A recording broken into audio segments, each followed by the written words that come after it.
America అధ్యక్షుడు Donald ట్రంప్కు చెందిన లాయర్నే దేశంలోని దిగ్గజ పారిశ్రామికవేత్త అయిన గౌతమ్ అదానీ నియమించుకున్నారు. ఇది దేనికోసం అంటారా? అమెరికాలో నమోదైన ఒక కేసుకు సంబంధించి. భారత ప్రభుత్వం గత 14 నెలలుగా దిగ్గజ పారిశ్రామికవేత్త గౌతమ్ అదానీకి అమెరికాకు చెందిన సెక్యూరిటీస్ అండ్ ఎక్స్చేంజ్ కమిషన్ జారీ చేసిన నోటీసును సర్వ్ చేయడానికి నిరాకరిస్తూ వచ్చింది. దీనికి భారత ప్రభుత్వానికి చెందిన న్యాయ మంత్రిత్వ శాఖ వివిధ కారణాలు చెబుతూ వచ్చింది.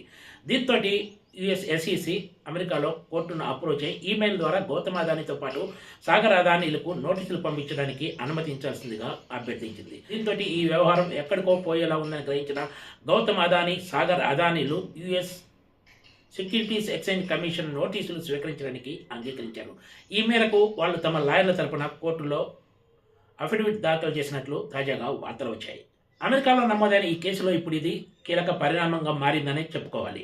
ఈ కేసులో తన రక్షణ కోసం, వాదనల కోసం గౌతమ్ అదానీ ప్రముఖ న్యాయవాది రాబర్ట్ జియూఫ్రా జూనియర్ను నియమించుకున్నారు. డొనాల్డ్ ట్రంప్కు ఆయన వివిధ కేసుల్లో కూడా కోర్టులో వాదనలు వినిపించారు. సలివన్ అండ్ క్రోమ్వెల్ అనే న్యాయ సంస్థకు ఆయన సహ వ్యవస్థాపకుడిగా కూడా ఉన్నారు. కాబట్టి జియూఫ్రా గౌతమ్ అదానీ, సాగర్ అదానీల తరపున ఈ దావాను స్వీకరించేందుకు తాను ఒప్పందం చేసుకున్నట్లు ఫెడరల్ న్యాయమూర్తికి నివేదించినట్లు డాక్యుమెంట్స్ చెబుతున్నాయి. న్యూయార్క్లోని బ్రూక్లిన్ ఫెడరల్ కోర్టులో దాఖలైన పిటిషన్లో వాళ్ళు ఈ విషయాన్ని ప్రస్తావించారు. దీని ప్రకారం గౌతమ్ అదానీ, సాగర్ అదానీల తరపున అమెరికా ఆధారిత న్యాయవాదులు, నియంత్రణ సంస్థ లీగల్ పత్రాలను స్వీకరించేందుకు అంగీకరించినట్లు పేర్కొన్నారు. దీంతో ప్రతివాదులకు ఎలా నోటీసులు ఇవ్వాలనే అంశంపై న్యాయవాది తీర్పు ఇవ్వాల్సిన అవసరం లేకుండా పోయిందని చెప్పొచ్చు. న్యాయ నిపుణులు కూడా ఇదే అభిప్రాయాన్ని వ్యక్తం చేస్తున్నారు. ఈ సంయుక్త దరఖాస్తును సంబంధిత కోర్టు ఆమోదం కోసం సమర్పించారు. ఇది అమెరికా న్యాయ ప్రక్రియలో సాధారణంగా అమల్లో ఉండే విధానమే. ఇందుకు కోర్టు ఆమోదిస్తే ఈ సంయుక్త దరఖాస్తుతోటి ఎస్ఈసి ఈ కేసులో ముందుకు పోవడానికి మార్గం సుగమం అవుతుంది.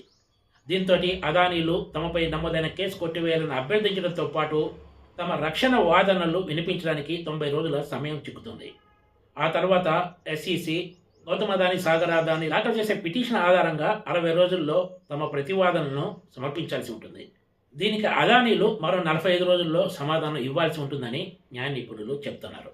అదానీ గ్రూప్కు చెందిన అదానీ గ్రీన్ ఎనర్జీ లిమిటెడ్ భారత్లో వివిధ ప్రాజెక్టులు దక్కించుకునేందుకు రాజకీయ నాయకులతో పాటు అధికారులకు దగ్గర 2,200 కోట్ల రూపాయలకు పైగా ముడుపులు అందజేశారనే అభియోగాలను నమోదు చేశారు. ఈ విషయాలను దాచి అమెరికాలో ఇన్వెస్టర్ల నుంచి అదానీ కంపెనీలు నిధులు సమీకరించాయనేది అభియోగం. అప్పట్లోనే అదానీ గ్రూప్తో పాటు అదానీ కంపెనీలు ఈ వాదనను తోసిపుచ్చాయి. ఇందులో ఏమాత్రం నిజం లేదని స్పష్టం చేశాయి.